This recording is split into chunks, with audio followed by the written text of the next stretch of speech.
వీక్షకులకు స్వాగతం, నమస్కారం. వైఎస్ జగన్మోహన్ రెడ్డి ఓడిపోయి పులివెందుల ఎమ్మెల్యే అయిన తర్వాత వేసిన పాచికలన్నీ రివర్స్ అవడంతో కొత్త పందాలో వెళ్తున్నాడని చెప్పి వార్తలు వస్తున్నాయి. ఏ పందాలు వెళ్ళబోతున్నాడు, జగన్మోహన్ రెడ్డి చేయబోయే రాజకీయ వికృత క్రీడలు ఎలా ఉండబోతున్నాయి, వాటి పరివాసనాలు ఎలా ఉంటాయి అడిగి తెలిసిన ప్రయత్నం చేద్దాం. వివరించడానికి మనతో కూడా ఉన్నారు సీనియర్ జర్నలిస్ట్ దుర్గా కుమార్ గారు. వారిని అడిగి జగన్మోహన్ రెడ్డి వ్యవహార శైలి, వెళ్ళబోతున్న కొత్త పందాలు తెలుసుకునే ప్రయత్నం చేద్దాం. సార్ నమస్తే. నమస్తే బ్రహ్మంగారు, మన వీక్షకులకు కూడా. సార్, జగన్మోహన్ రెడ్డి మన ఎన్నికల్లో ఓడిపోయిన తర్వాత చాలా ప్రయత్నాలు చేశాడు, అన్నీ రివర్స్ అయ్యి బూమరాంగ్ తనకే చుట్టుకున్నాయి. ఇప్పుడు కొత్త పందాలో వెళ్తున్నారని చెప్పి ప్రచారం జరుగుతూ ఉంది. ఆ కొత్త పందా ఏంటంటారు? ఆ పందా వల్ల ఎవరికి ఇబ్బంది కలిగే అవకాశం ఉందంటారు? ఇప్పుడు నేను ఒక బురదగుంటలో పడ్డా అనుకోండి, నా బట్టలు బురదైపోయింది, నేనేం చేస్తాను? ఇప్పుడు మీరు బాగున్నారు, మిమ్మల్ని ఏం చేయాలా? మీ బురద నాకు అంటించాలి. అది వెరీ సింపుల్. దానికి పెద్ద రాజకీయం అక్కర్లా. ఒక నీచ మనస్తత్వం ఉంటే చాలు. ఇప్పుడు మనం పడితే పడ్డాము, ఇతరులకి పుయ్యకూడదనే జ్ఞానం ఉంటేనేమో అది వేరే, వాళ్ళు సంస్కారవంతులు. కానీ మనం పడ్డాం కాబట్టి అవతలాలను కూడా దీంట్లోకి లాగాల్సిందే అనేది కుసంస్కారం. ఇవాళ రాజకీయాల్లో జరుగుతున్నది అదే. ఇప్పుడు జగన్మోహన్ రెడ్డి గారు అన్నాడు, జగన్మోహన్ రెడ్డి గారి పరపతి అనేది పూర్తిగా మట్టి కలిసిపోయింది. అనేక విధాలుగా కలిసిపోయింది. రాజకీయంగా కలిసిపోయింది, వ్యక్తిగతంగా కలిసిపోయింది, కుటుంబ పరంగా కలిసిపోయింది. ఆర్థిక అంశాల్లో ఇతను ఎంత నీచంగా ప్రవర్తిస్తాడో జనాలకి గతంలో కన్నా ఇంకా ఇప్పుడు ఎక్కువ అర్థమైంది. ఎందుకంటే కుటుంబాల్లో ఉన్న వ్యక్తుల రక్తాన్ని లిక్కర్ రూపంలో పీల్చేశాడని సొంత చెల్లెలు కూడా చెప్పింది, సొంత అనుయాయులు విజయసాయి రెడ్డి చెప్పాడు, తర్వాత ఉండవల్లి అరుణ్ కుమార్ లాంటి వాళ్ళు చెప్పారు, ఆయన సీనియర్ మంత్రులు చెప్పారు. దాని మూలన మేము ఓడిపోయాను అంటే తను డబ్బు ఇట్లాంటి వాటి కోసం ఎటువంటి నీచమైనా చేస్తాడనేది ప్రజలకు అర్థమైంది. కానీ తెలుగుదేశం వాళ్ళు 2019-24 మధ్యలో అధికారంలో లేకపోయినా అంతకుముందు కూడా కొన్ని ఓటములు సవి చూసినా విలువలతో కలిగిన రాజకీయాలు చేసుకుంటూ వచ్చినాయి. అంటే 1983 నుంచి రాజకీయాల్లో 82లో వచ్చిన కుటుంబాలు ఇవాళ కూడా కొనసాగుతున్నాయి. అంటే వాళ్ళు ఆ నియోజకవర్గాల్లో, ఆ జిల్లాల్లో వాళ్ళ కుటుంబ విలువల్ని, వాళ్ళ వ్యక్తిగత విలువల్ని, రాజకీయ విలువల్ని కాపాడుకుంటూ వస్తున్నారు. దాని మూలన పెట్టని కోటల్లాగా ఉండిపోయింది తెలుగుదేశం ఇమేజ్. ఈయన ఇమేజ్ దెబ్బతింటం మూలన పేరుని నాని కూడా ఏం చెప్పాడు, ఫస్ట్ అయ్యా మీరు పార్టీ సంగతి తర్వాత మీ కుటుంబ వ్యవహారాలు సర్దుపెట్టుకోండి, అది ముందు ముఖ్యం. రోడ్డుకి ఎక్కారు, అది సర్దుకోకుండా మనం పార్టీని పటిష్టం చేయలేము, ప్రజల్లో మన ఇమేజ్ పెంచుకోలేము అని కూడా చెప్పాడు. అయినా కూడా జగన్మోహన్ రెడ్డి గారు డబ్బులతో రాజీ పడే అంశాలు ఎక్కడ కూడా ఆయన ఒప్పుకునే పరిస్థితి లేదు. ఉండయే ఆర్థిక అంశాలే అక్కడ. ఇప్పుడు షర్మిలతో కానీ తల్లితో కానీ ఉన్నాయి ఆర్థిక అంశాలే. జగన్మోహన్ రెడ్డి ఎవరితో గొడవలైనా ఆర్థిక అంశాలే. అందుకే దూరంగా పెట్టాడు. దాంతోపాటు రాజకీయం కూడా దూరం అయిపోయింది. ఇంకొకటి ఏంటంటే, రాజకీయంగా షర్మిల ఉంటే రెండో ఒక పవర్ ప్లేస్గా ఉంటుంది పోటీగానే. అసలు ఏ స్థానంలో కూడా ఎమ్మెల్సీ కూడా కానివ్వలేదు. పార్టీ గౌరవ అధ్యక్ష పదవి నుంచి విజయం గారిని కూడా తొలగించాడు. అంటే ఆయన ఉద్దేశం ఏంటంటే, పవర్ అనేది ఒకళ్ళ చుట్టూతానే ఉండాలి, ఇంకొక వ్యక్తి ఉంటే ప్రత్యామ్నాయ వ్యక్తి వాళ్ళ చుట్టూతా కూడా కాన్సన్ట్రేషన్ వెళ్ళిపోతుంది. అందువల్ల ఇవాళ జగన్మోహన్ రెడ్డి గారు ఏం చేస్తున్నాడంటే, తెలుగుదేశంలో ఉన్న విలువ కలిగిన వ్యక్తులందరినీ వ్యక్తిగతంగా ఒక అబాస్పాలు చేయాలి, వాళ్ళ కుటుంబంలోని అంశాలను బయటకు తీసుకొచ్చి, అదిగో వాళ్ళ కుటుంబంలో ఆయన కొడుకులకి పట్టలేదు, కూతుళ్ళకి పట్టలేదు, ఇట్లా లేకపోతే ఒకటి లూప్ హోల్స్ ఎతికి మరి లేకపోయినా కూడా కొత్త ఆయన బట్టగాల్చి మీదేస్తారంటారు చూసారా, డిఫెన్స్లో పెడుతున్నాడు వాళ్ళని.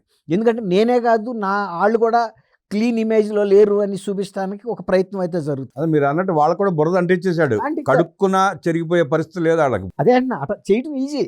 ఇప్పుడు ఎంత కడిగినా ఎంతో కొంత మరక మిగులుతుంది బురద వేసిన తర్వాత. ఇప్పుడు మీరు ఎంత తెల్లబట్టలు వేసుకుంటే అంత నష్టం జరుగుతుంది, బురద వేసేవాడికి నష్టం ఏం లేదు. ఇప్పుడు అట్లాగే సొంత బాబాయిని చంపిన తర్వాత కూడా అసలు వాళ్ళ కుటుంబం అంటేనే కూడా చాలామంది ప్రజలకి రోత కూడా కలిగింది. అసలు సొంత కుటుంబీకుల్ని ఈ విధమైన కుట్రతో, అంటే 40 కోట్లు సుపారీ ఇచ్చి మరి కూడా చంపుతారా అని, ఇట్లాంటి ఇమేజ్ నుంచి బయటపడటం కోసం తను రకరకాలుగా చేస్తున్నాడు. ఇక 151 స్థానాలు ఇచ్చిన ప్రజలు 11 స్థానాలు ఇచ్చారంటే ప్రజల్లో ఎంత రోత పుట్టిపోయాడు అనేది అర్థమవుతుంది. ఆ తర్వాత ఏమన్నా ఈయన వ్యక్తిగత ప్రవర్తన బాగుందా, ఏ రంగాలు ప్రజల పట్ల ఏమన్నా ఆత్మీయతగా ఉంటున్నాడా అంటే, ప్రజలను వదిలిపెట్టేయండి, సొంత కార్యకర్తలు కూడా ఆయన ఆదరించే పరిస్థితిలో లేడు, సొంత నాయకులు కూడా ఆదరించట్లేదు, దగ్గరికి కూడా రానట్లేదు. ఇప్పుడు ఆయన విజయసాయి రెడ్డి వెళ్ళిపోయిన కారణం కూడా అదే. ఇంత నమ్మి నేను ఎక్యూజ్డ్ 2వ నంబర్ ఎక్యూజ్డ్గా ఉండే అన్ని కేసుల్లో చేసిన నన్ను కూడా దూరంగానే పెట్టాడు. ఆయనే దూరంగా పెట్టిన తర్వాత మిగిలినాడు ఎవడండి, వాడెవడు వీడెవడు అన్నట్టు. ఇప్పుడు నిన్న హైదరాబాద్ వచ్చి వాడెవడు వీడెవడు జగన్ అన్నకు ఎదురెవడని రేవంత్ రెడ్డి మీద సవాల్, పక్క రాష్ట్ర ముఖ్యమంత్రి మీద. నువ్వు వచ్చిందే ఒక ముద్దాయిగా వచ్చావు, నీ పనేదో నువ్వు చేసుకెళ్ళక ఇక్కడ పడుకున్న గుర్రాన్ని లేపి తన్నించుకున్నా అంటే అవుతుంది. నిన్న ఆ డైలాగులు చెప్పిన వాళ్ళందరూ గతంలో విభజిత ఆంధ్రప్రదేశ్ విడిపోకముందు మైబాద్లో ట్రైన్లో వెళ్తుంటే రాళ్ళు వేసి కొడితే పారిపోయిన సంగతిని మర్చిపోయినట్టున్నారు.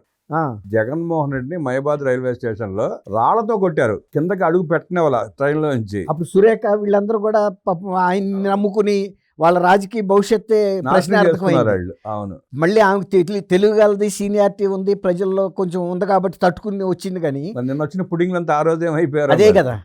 కాబట్టి నిన్న వచ్చి ఇప్పుడు రేపు మళ్ళీ ఇంకొకసారి హైదరాబాద్లో అట్లాంటి ప్రదర్శన చేయగలుగుతాడా? ఒక్కసారే జరిగింది. ఎందుకు జరిగిందంటే వాళ్ళు అంచనా తక్కువ వేశారు. ఎందుకంటే ఇలాంటి కుసంస్కార పని ఇతను చేస్తాడని ఊహించలా.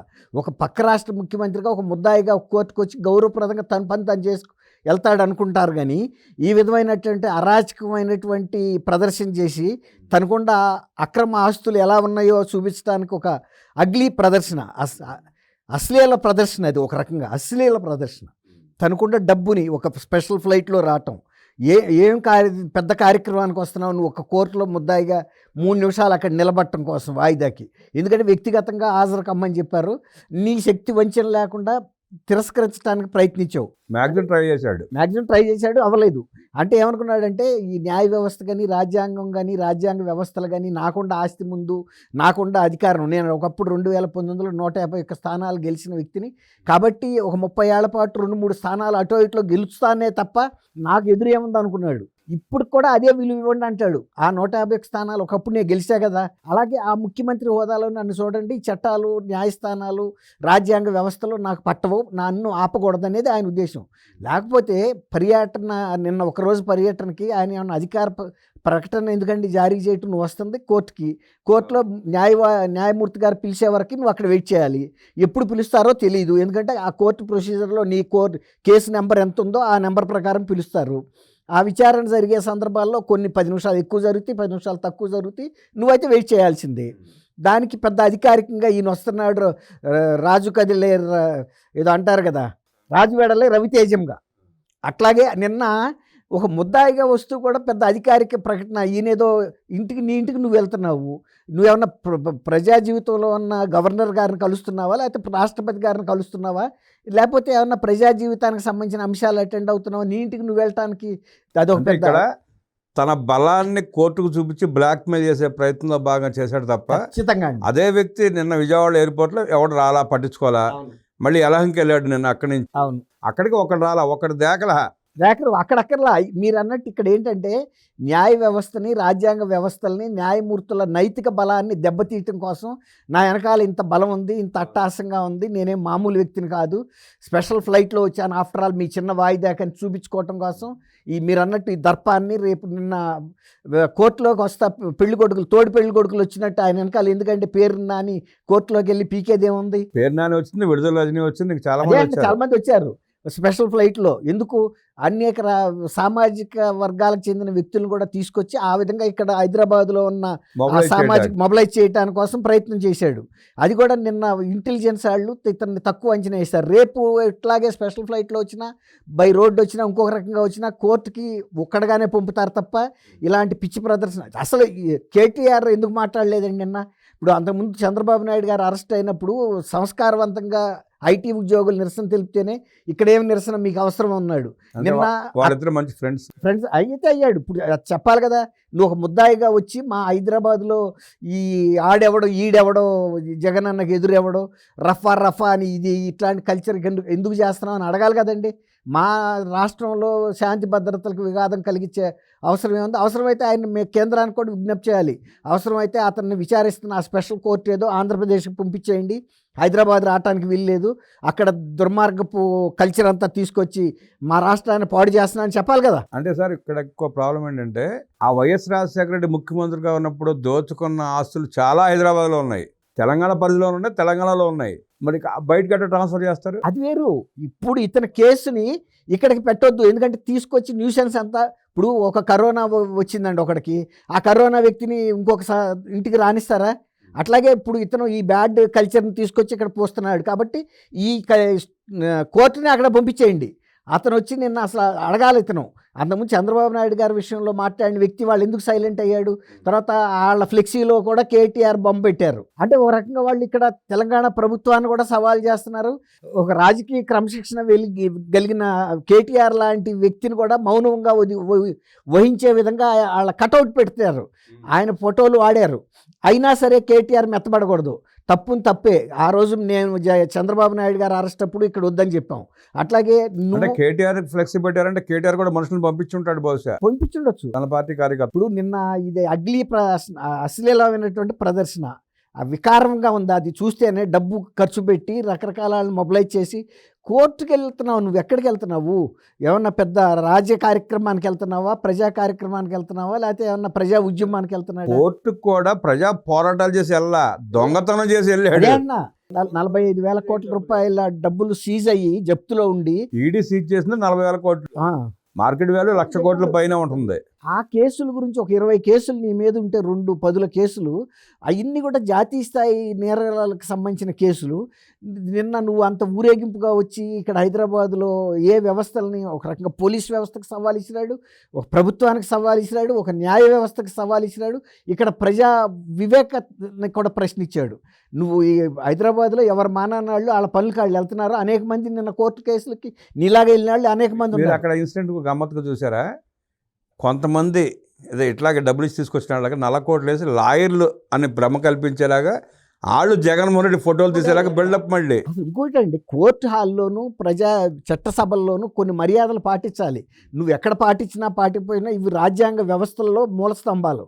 ఆ న్యాయ కోర్టు ముందు నువ్వు వాళ్ళు వచ్చి ఫ్లెక్సీ దిగుతుంటే సెల్ఫీలు సున్నితంగా తిరస్కరించాలి. అది తప్పు అనేది నీకు తెలియాలి. నువ్వు ఒక మాజీ ముఖ్యమంత్రి అయి ఉండి నువ్వేమన్నా వింత జీవి నీతో సెల్ఫీలు దిగటానికి? వింత జీవి మరి అదే అంటున్నా. ఇప్పుడు ప్రజల కర్మకాలి అంటే ఒక జాతీయ స్థాయి నిందితుడుగా ఒక పేరుంది, కానీ అది అదేంట ఒక జాతీయ స్థాయి నిందితుడు కాబట్టి ఫ్యూచర్లో రిఫరెన్స్ కోసం తీసుకుంటున్నట్టుగా ఉంది. అక్కడ ఒక ఎగ్జిబిషన్లో పులి ఉందో సింహం ఉందో వెళ్ళి పక్కన దిగుతారు చూసారా సెల్ఫీ బోనుల్లో ఉంటే.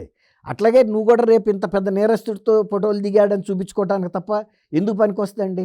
ప్రజాభిమానాన్ని కోల్పోయావు. ఇతర పార్టీల్లో ప్రజాభిమానం ఉన్న నాయకుల్ని భ్రష్టు పట్టించే ప్రయత్నం చేస్తున్నావు. తర్వాత అక్కడ అరాచకం సృష్టించావు ఆంధ్రప్రదేశ్లో. ప్రజలు కూడా నీకు కూడా అంత చెప్పారు. ఇక్కడ తెలంగాణ రాష్ట్రంలో కూడా అటువంటి సంస్కృతిని తీసుకురావటం కోసం నీ అరాచక శక్తులన్నింటినీ నిన్న కూడగట్టావు. సార్, జగన్మోహన్ రెడ్డి మాటలు ఆ పార్టీలోనే వినే పరిస్థితి లేదు, నిలబడే పరిస్థితి లేదు. చాలా మంది నాయకులు వెళ్ళిపోతున్నారు, సర్దుకుంటున్నారు ఎవరికాళ్ళు. జగన్మోహన్ రెడ్డి దుర్మార్గాలు చూసినాక ఎవరైనా చేసేది అదే. అలాంటి జగన్మోహన్ రెడ్డి అధికార పార్టీలో ఉన్న వ్యక్తులను టార్గెట్ చేస్తే వీళ్ళు లొంగే పరిస్థితి ఉంటుందా? ఏమండి, ఏమన్నా ఇప్పుడు మనం బురదలో పడితే మనకి ఎవడో బురద వేస్తే అది మన మీద ఆగుతుందా అండి? మనంతా వ్యక్తిగతంగా దిగి బురదలో ఇప్పుడు ఒక పంది ఉంటుందండి, అది దానంతటా అది స్వభావం దాంట్లో దిగుతుంది. అది మనం పక్కన వెళ్తున్నప్పుడు తోకబెట్టి ఇసిరింది అనుకోండి, మనం ఆ స్థాయికి దిగజారుతామా? మనం కడుక్కుంటాం, అంతే నష్టం. అంతే తప్ప స్వాభావికంగా ఉండే నష్టం వేరు, ఆ గుణం వేరు. ఆ స్వాభావికంగా వస్తా చూసారా, అది వేరు. కానీ అట్లాంటి స్వభావం కలిగిన వాళ్ళు ఇతరుల మీద వేసే నిందల్ని అది బట్టకాల్చి మీద వేస్తే నా మీద ఎందుకు నిలుస్తుందండి, నేను దులిపేసుకుంటా. అయితే నా ఏలు కాలొచ్చు, అంతకుమించి జరిగేదే ఉండదు. అంతే, ఇది కూడా అంతే. తన పార్టీ నాయకులు తప్పుకుంటున్నారు, ఎదుటి పార్టీ వాళ్ళ మీద వల వేసినా పడే పరిస్థితి లేదు. అసలు ఇంట్లో తల్లి చెల్లిని కొట్టి ఆస్తులు లాక్కున్న వ్యక్తిని దగ్గర రానిచ్చే పరిస్థితి ఉంటుందా? అసలు రాజకీయ మనుగడ సాగించే అవకాశం ఉంటుందంటారా? ఏమండి, మన సమాజం నేను ఇతర దేశాల గురించి చెప్పను, మన సమాజం మరీ ముఖ్యంగా రాయలసీమ సమాజం కూడా అనుకుందాం. రాయలసీమలో కూడా ఎన్ని ఫ్యాక్షన్స్ ఉన్నా కూడా సొంత ఇంట్లో సభ్యుల్ని చంపుకునేటంతటి అరాచకం ఎప్పుడన్నా మనం చూసామండి ఇన్నేళ్లలోనూ? వ్యతిరేకుల మీదకి వెళ్ళొచ్చు వాళ్ళు. అట్లాగే సొంత తల్లిదండ్రులకి ఆస్తులు తల్లికి చెల్లికి ఇవ్వకుండా కొట్టేస్తే ఎవరన్నా క్షమిస్తారా అండి?